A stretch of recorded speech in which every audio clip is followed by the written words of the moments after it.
Hello and welcome to What's the Story Ghost. I'm your host Annette. And I'm Steven. And today we are on episode 17. Steven. Annette. What can you tell me about the Trans Allegheny Lunatic Asylum? Not a whole lot, because normally what we do is you tell the story and then I ask the questions. Yeah, I know, but I just wanted to see if you knew about it. It is also known as the West End Hospital. I'm not 100% sure exactly what date it did change its name, but I will probably refer to it as both those names throughout the story. We crack on? Crack on. Opened in 1864 and forcibly closed by the government in 1994, Trans Allegheny Lunatic Asylum sat on 66 acres of land and consisted of 13 buildings. What could go wrong? The hospital has a death count of up to 500, historians have estimated, which doesn't sound like a lot compared to our Waverly Hills episode, but a large portion of people admitted to this hospital didn't have a deadly illness. These deaths were due to neglect, abuse, and stone cold murder. The hospital was designed with Gothic and Tudor revival styles, which to me looked eerily similar to St Loman's Psychiatric Hospital in Mullingar and Westmeath and Our Lady's Hospital in Cork City. As it happens, when I looked into it, terrifying and spooky was a very popular style in the 1840s and 50s. Building began in 1858. Work was conducted by prison labourers, but also skilled stonemasons had been brought in from Germany and Ireland to contribute to the architecture. The hospital's main building is claimed to be one of the largest hand-cut stone masonry buildings in the United States, and the second largest hand-cut sandstone building in the world. Now, there is a theory in the paranormal investigating circles called the stone tape theory. The idea is that buildings constructed of certain materials will hold on to the residual energy of the building, much like a tape recorder will hold on to sound. So I would like to submit this finding of mine from Jack Osborne's Portals to Hell as evidence that I'm not the only person who thinks that residual energy is a thing, but I digress. The building was finished 23 years later in 1881 because construction was interrupted by the outbreak of the American Civil War in 1861. The central clock tower, standing at 200 feet tall, was completed in 1871. Separate rooms for African American patients were constructed, as well as a farm, dairy, waterworks and cemetery, as the hospital intended to be self-sufficient. The building was the brainchild of Thomas Story Kirkbride, a doctor and crusader for the mentally ill who founded what would in time become the American Psychiatric Association. It was meant to house 250 patients comfortably in private rooms. Kirkbride emphasised the importance of light and fresh air, suggesting that the asylum be built with long hallways, with 12-foot high ceilings, an abundance of windows and great ventilation. This all sounds great, and we touched off this method of therapy in our Waverly Hills Sanatorium episode. But Kirkbride also emphasised freedom for patients. He felt that they should be allowed to roam as much as possible, and would behave better if given more freedom with their own lives. But some of these patients were severely disturbed, which would have horrific effects later, but we'll come back to that. A lot of the patients did have mental health issues, and the hope was that they would receive treatment, but back then patients were being admitted into the asylum for a variety of reasons, including laziness, egotism, greediness, asthma, diabetes, epilepsy, Down syndrome, tuberculosis, drug and alcohol addiction, and rabies. Also admitted were wives who were disobedient to their husbands, ill with indigestion, or politically excited. I often wonder if I was born in the wrong era because I love everything that everyone is wearing in Bridgerton, and then I read things like this. Who hasn't had a row with their husband, or felt ill after eating too much bread, or had a controversial thought about who should or shouldn't be in government? You quite literally could drive up to this hospital and drop off a relative that you just didn't want to care for anymore, or a bold child that needed a stricter hand than you could give. But because of this, the asylum was faced with a shortage of staff and beds, and conditions quickly deteriorated. By 1880, the hospital held, in variety, 717 patients, nearly 500 patients more than the asylum was built for, and it got continuously worse as the years went on.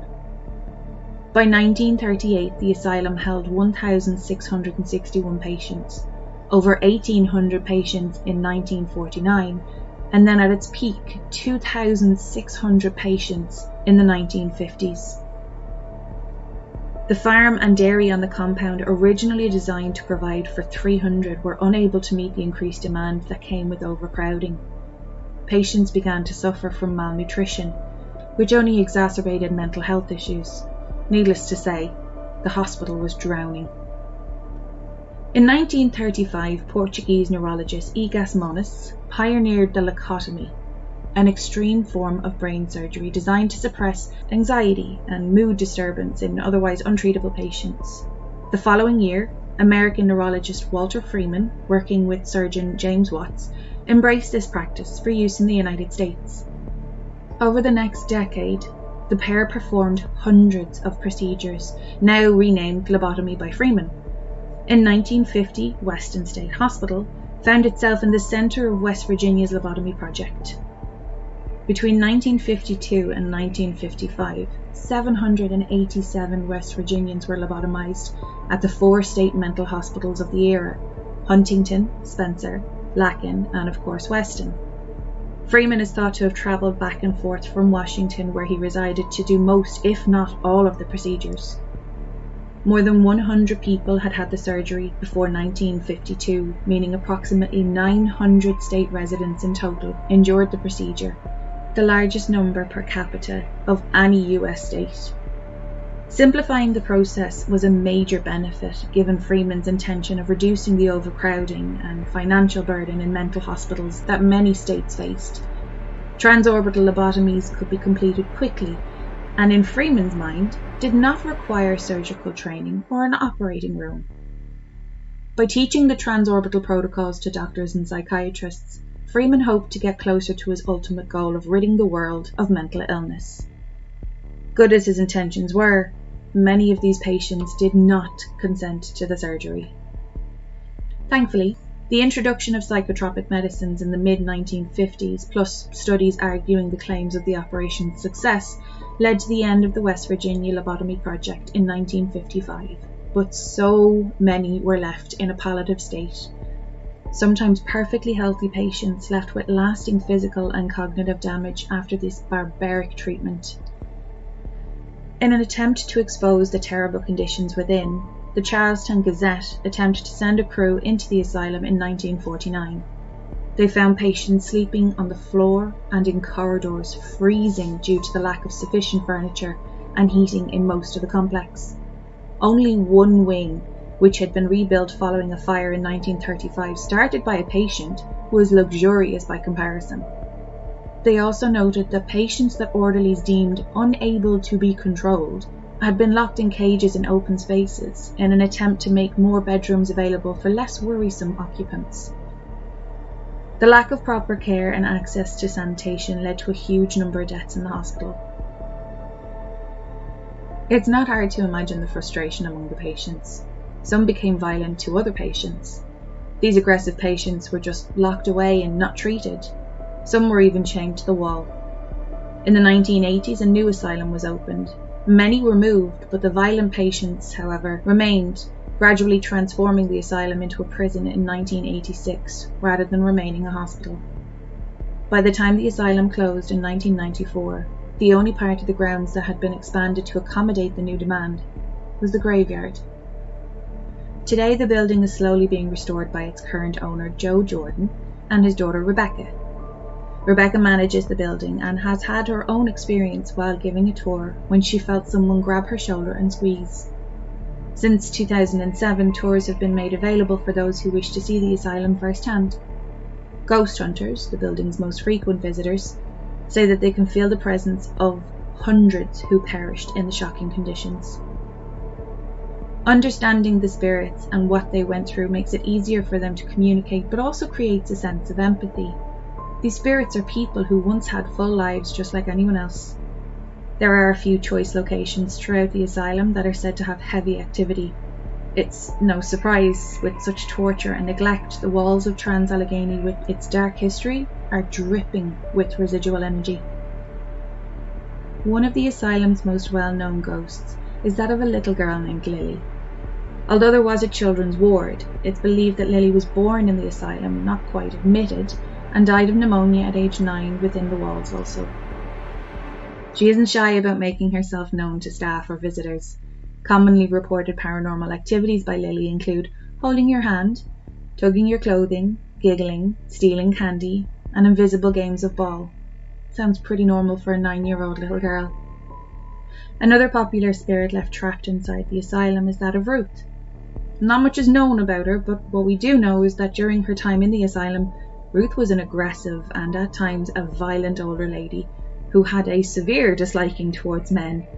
It's common to encounter Ruth on the first floor near her holding cell. And then there's Dean. His story is both horrific and tragic, so a mere mention won't do. Dean was mute and had an intellectual disability which caused him to act out as a young child and occasionally get aggressive, but otherwise he was known as one of the sweetest patients. He was murdered by the patients he shared a room with. Right about now is when my sister and those who don't have a strong stomach can go ahead and turn the volume down until you hear a beep.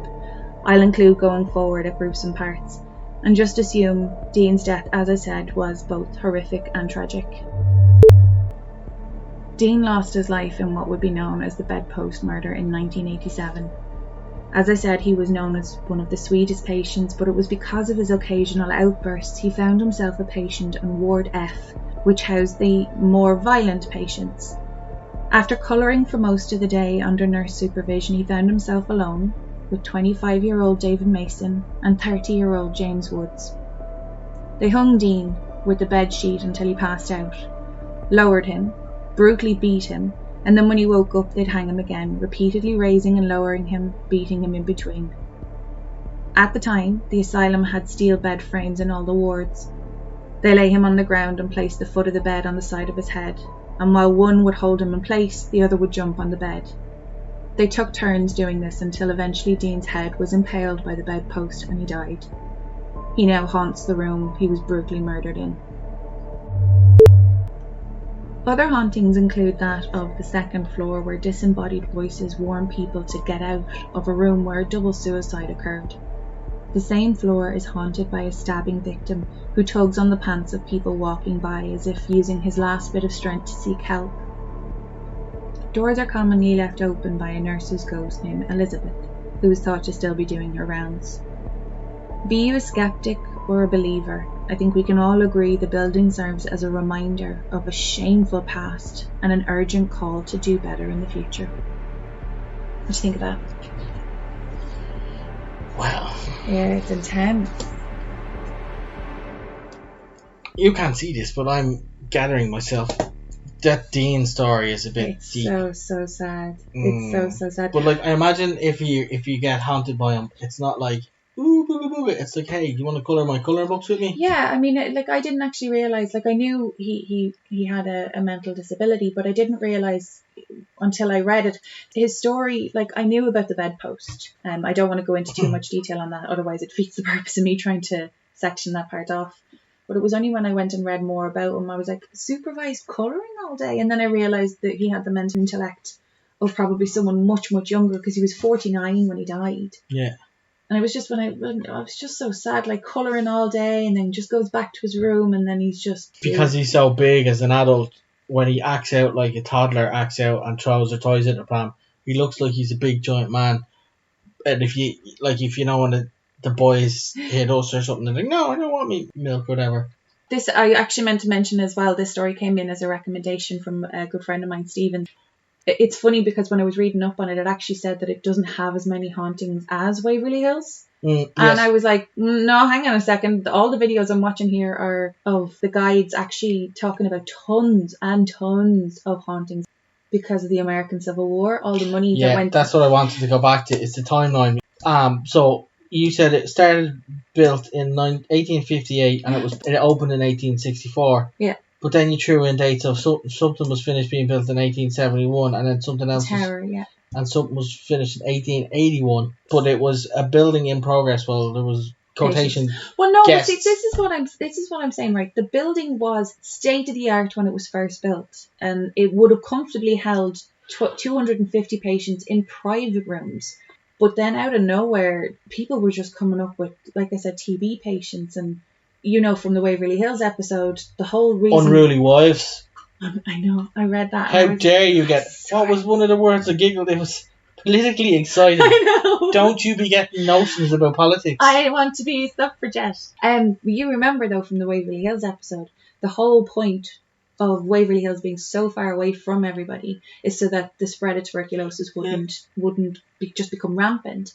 And Yes. yet, out of nowhere, you have patients who have tuberculosis mixing with people who have asthma, mixing with people who have rabies. Have you ever seen the effects of rabies? No. Like, if you don't get that sorted within the first, I think it's a couple of hours. No, not like 2 or 3 hours, but... Actually, that was commented, and lots of people would have also seen Stranger Things, and one of the episodes where one of the girls was like, oh, do these bats have rabies? Because, once the symptoms show, it's too late. Yeah, it's bye-bye. yeah. There you go, Stranger Things. I think I'm the only person in the whole entire world who's never watched an episode of Stranger Things. Not even like, I haven't caught up. I have never watched a single episode. That's a strange thing. You're a strange thing. No, but I just, the mix of all these people, and this is why Kirkbride, he had the best intentions when he built the hospital, and he wanted, people with mental health issues not to feel like they were like, oh, you need to be strapped to the bed. He wanted them to be able to have more freedom and be able to live freely within the compound and kind of go about their day. But then that whole notion got completely twisted when all of a sudden you have people who have mental health issues and physical health issues, and you've just got all these people intermixing together, and the nurses and the doctors literally just lost the run of the place. Eventually, when the Charleston Gazette pretty much infiltrated the place, it probably didn't look too unlike the American Horror Story, The Asylum, when she goes back to break out, what's her face, whose name I can't remember right now, but it was like people in the dark, on the floor, freezing cold, sleeping. She went in as a reporter. Yeah. Yeah, that's what I was going to say, because I was like, oh, the reporter went back in, but it was that. It's not unlike that, though. The scenes were horrific. There was bits, and there were, I think I remember, open area cages of people. So yeah, that's you should watch some of the videos on the tours that they do, because they've still kept any infrastructure, including the cages, and the cage is literally in the middle of a room. And you're with the whole room, but you're not allowed to be part of the room. I can't even imagine. If anything, I think the building is just standing there just to remind us to do better in future. Mental health care has come a long way, but don't get me started. I have a gripe. I'm not going to share it. I know we still have a long ways to go. I have an A4 pad of notes. You've never had this many notes before. I'm very impressed. Yeah, well, I'm prepared. Go. I wanted to play. We haven't titled the section, but I went with who would play that ghost. Okay. So go. I think the 3 ghosts you mentioned. Now, there's not a lot of backstory on 2 of the 3, so we can leave out Ruth and we can leave out Elizabeth. We could. Why do you have someone? But if we were looking at Lily, who's a young girl. Yes. And I'm going back in time here to the start of Stranger Things when Millie Bobby Brown was young. Okay. So she would play the young girl in that. I would have gone with Dakota Fanning as a very, very young, like hide and seek, very young. But this is my segment. Yeah, but that's very... But I'll accept your comments. I'll think about it. Okay. And I'll email you if I'm interested. Okay. So Ruth, I'm picking up is a strong, aggressive old lady who doesn't like men. I don't think she's a psychopath, though. I think she's just a misunderstood woman who wants to be on her own. Yeah, she likes to be an independent woman. In my mind, there's only one woman who can play this, and I think you've guessed it already. I can't remember her name. Oh my god! It's Kathy Bates. It's Kathy Bates for the win. And also that leads us on to... her name so many times. We ended up dedicating a whole episode to her, and then I still managed to forget her name. This segment also leads us on to another segment called "What Ghost is Kathy Bates?" And then obviously for Dean, big scary guy, misunderstood, is Michael Clarke. And for those who don't know, he is the chap who played the main character in The Green Mile. Yes. Him or Shaquille O'Neal. Going with very tall people. I think that's probably the way to go, though, because people tend to judge the book by its cover, and the cover is quite scary because it's tall. But it's not his fault everybody else is short. Like, that's not very fair. I know. Yeah. It's not everybody else's fault that I'm not tall. Have you any other ghosts? Did you have any other ghosts? Or any other actors? No, you're the one to bring the ghosts. I do. I know I brought the ghosts, but do you have any other actors for the ghosts? No, I think that covers. I think we have 3 ghosts, 3 actors. I feel really bad, though. I don't understand how we haven't found somebody that Tom Hanks can play. Like, Tom Hanks is he's such a versatile actor, and we have not found one story where Tom Hanks We would have have to come across some stories where toys come alive. And I think that's where Tom really has his niche. I think he has a perfect... I know a story. Is it Chucky? No, I've never seen Chucky. Me neither. I am not one for gratuitous violence. So next week we're going to have a toy ghost story. Do you know what I think we should do, Stephen? When we cover an episode, or after we've covered an episode, we should try and find a movie that correlates with the episode that we just watched. I think we could ask our listeners, all 11 of them, to suggest a movie or a TV series or episode that's related to that. Yeah, because so let them do the homework, because you've done enough research, and then it would only fall to me. So let's come on down, listeners. Now, the only problem with taking listeners' recommendations on movies, as I said, this one came in as a recommendation from Steven, but when I'm reading information, I can stop whenever I want.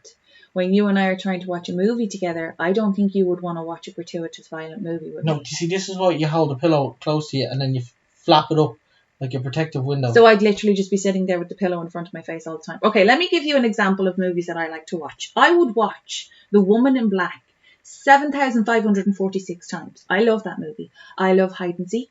I love The Sixth Sense. I love movies that are like, oh my God, he's behind the door. I do not like gratuitous violence and gore. Obviously, to the people who didn't listen to what I read out about Dean, obviously it was very upsetting. But hearing the story really, really kind of irked my stomach. I'm not good with that. What I also wanted to mention about movies as well, and I noticed a lot of the time when I watch all these ghost hunters go into asylums, like what I did with Waverly Hills and like I did with this one, I think the movies have us absolutely convinced that it's not a paranormal experience unless you walk into an asylum and immediately someone shouts at you and the wind blows and says, "Get out!" That's not how it works. Like, you're lucky if you can get someone to move a ball. I can't even imagine how much energy it would take me to get out of bed in the morning, let alone I died, I'm now a ghost, I have no corporeal, like I am not a solid corporeal. What's that? Corporeal, that's a word. A corporeal state. Corporeal. I know an Al Capone. Relating to a person's body, especially as opposed to their spirit. You're not a corporeal state. Oh, real. Okay, so I am not a solid matter. I am not, my hands don't clap. My money don't jiggle. It folds. But I think the movies have us absolutely convinced that you're not just going to see like a painting kind of slightly smirk in a photo that you take. We want Vigo from Ghostbusters to walk out of the painting. Or Vecna from Stranger Things. Oh my God, for our Stranger Things fans. Lord. Okay. I will have to watch it eventually. I think one of our listeners should pick one of the best episodes for you to watch. No, that's absolutely pointless. I would much rather watch it from the very, very beginning. And the only way I think I'm going to do that is if I haul myself up in a hotel for 2 to 3 weeks and you just look after the boys. I would be totally happy to do that so we can converse about Stranger Things. How do you feel about it? Probably would need a week, like a 3-day weekend to like a 5-day working week. I thought you were going to say, like, in particular to, like, come down after the most recent episode, because that seemed to really affect you. I just thought it was really good. I just really enjoyed it. It is really good, though, when you can find a series like that. And yeah. I know that's all they... It really irked me that they split. I just released the series so I can binge watch it. I'm an adult. I can decide. You don't have to chaperone my TV. Like, I'm still waiting. I won't watch a series... they cut me out because I thought it was all up. I thought the last episode was the last one, and then I seen it. Yeah. So do you know what? For someone who's never watched an episode a day in her life, the only reason I even knew that the next episode was in July is because my favourite podcast, the girls were talking about it, and I was just like, sorry, what podcast was that? Murder Most Irish. But only for one of the girls was actually saying, "Oh, the next episode's not till June." Or July. I was like, oh my God, these girls are my people. If they're watching it, maybe I really should be watching it. Maybe I'm missing out on something. It's an all kid cast, and I don't know how would that work. What are we talking about? Stranger Things, aren't they all kids? Lots of the main characters are kids. But yeah, like the Goonies. The Goonies was a movie, and that worked because it was a movie. But these guys are making 2-hour-long feature-length films and calling them episodes. I don't know if I can Yeah, but these are seasoned actors. Are they though? Yeah, like the character who plays Dustin, I seen a clip of him today on TikTok, and it's a video of him from years ago, and he's like, "And this is just a tour of backstage. I'm playing such and such in Les Mis." And Was he in Les Mis? he was. It's not about you. It's about Les Mis. But he was playing a character. Now I don't know what character it is. But he was given, and he was like, "This is where all the makeup is. This is all the male changing and the female changing, and then the." I love that movie, and I don't actually remember. Well, to be fair, if it's not, I don't think he was in a film. Maybe he was. Maybe it was a film version. I don't know. I think if he was to be in Les Mis, it would probably be like an Oliver Twist kind of character, like, you know, a chimney He's sweep very or cheeky. something. He will play a cheeky chappy quite well. He's quite funny. What are the rest of your notes there? That's the gist of them. You did well taking your notes. I like to throw the letters and then compound them into full words and then also into a sentence. No, I like to scribble down the dates, and then I tried to scribble down the names of the ghosts, and there's like I circled 900 because that's like the amount of people that died overall. 900 were, so there was 100 people before 1952, and then 700 odd after 1952. I think it ended in 1955. So over the space of less than 7 or 10 years, 900 people were lobotomized in the same state. 1952 and 1955. 1955 is when the lobotomy project was ended. So between 1952, when he had come and kind of made it his own, I suppose. So the first lobotomy was in 1952, and the last lobotomy was in... More than 100 people had the surgery before 1952. Right, and then between 1952 and 1955, the remaining 900, so 800 odd, or I think it was 7 something, but about 900 state residents in... And that's also gas, and I mean gas in the most inappropriate way, that he was like, oh, I think it's a great idea if I train all these people. It's not a surgical procedure. Oh my God, I know. It's just like, I can get... An ice pick. It's the ice pick through the eyeball. Yeah. It's not through the eyeball. It's kind of. I didn't want to go into detail about it because, I mean, it's 2022. Who doesn't know what a lobotomy is? But if you don't, I do apologise. And basically, they had a tiny little hammer and they put an ice pick in a place that it's not supposed to go, and they would try and break through your skull. And it sounds like they literally just wiggled it around. The theory was if they separated the nerves or they broke off the nerve endings and then they died, that you would lose that vicious or angry or sometimes just severely depressed or anxious state. Now, I actually looked into it afterwards, and we've come leaps and bounds when it comes to doing, like, manipulating the brain in ways like that. Like, I'm not in any way, shape or form saying, oh, the lobotomy was a great idea. It was a terrible idea.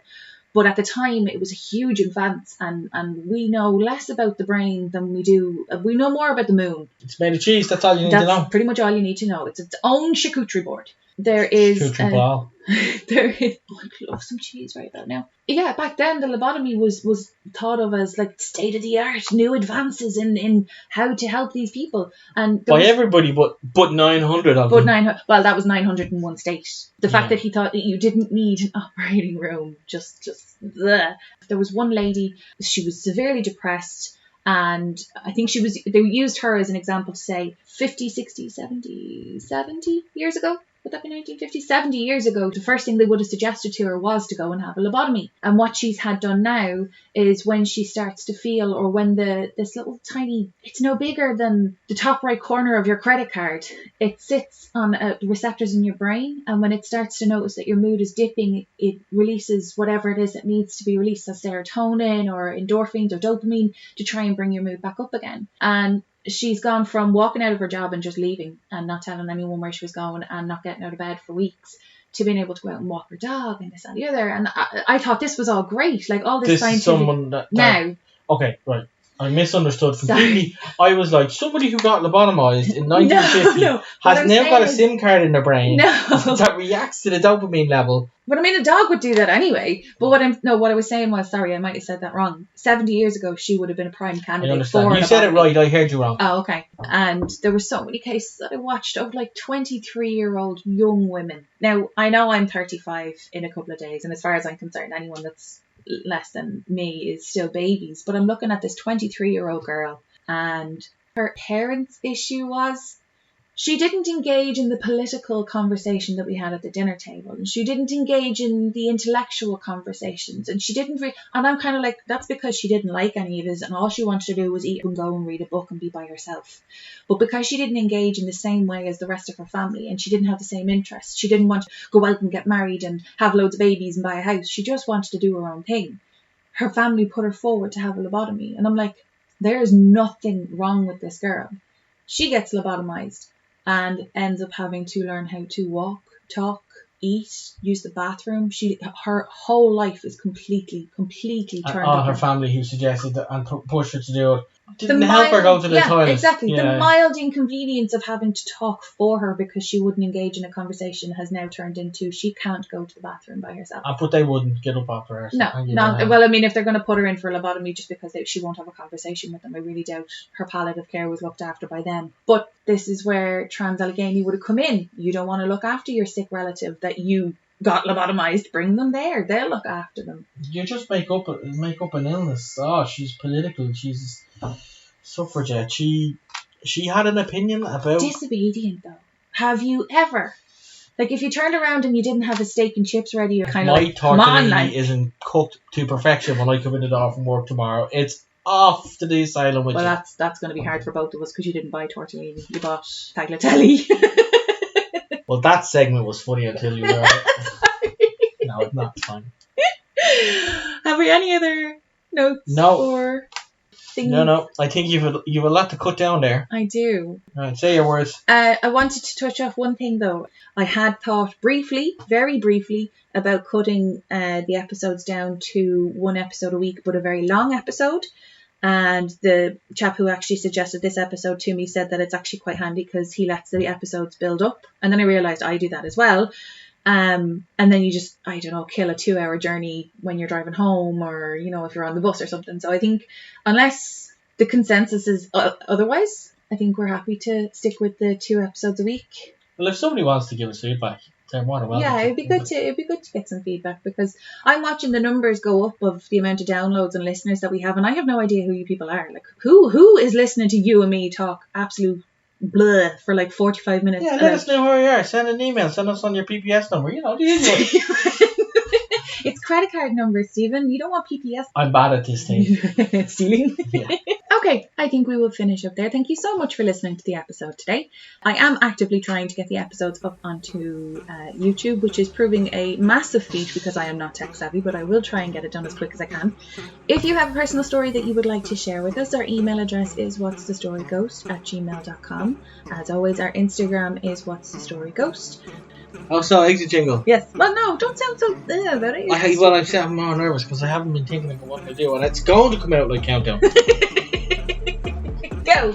Exit jingle. Okay, bye. Say bye. Bye.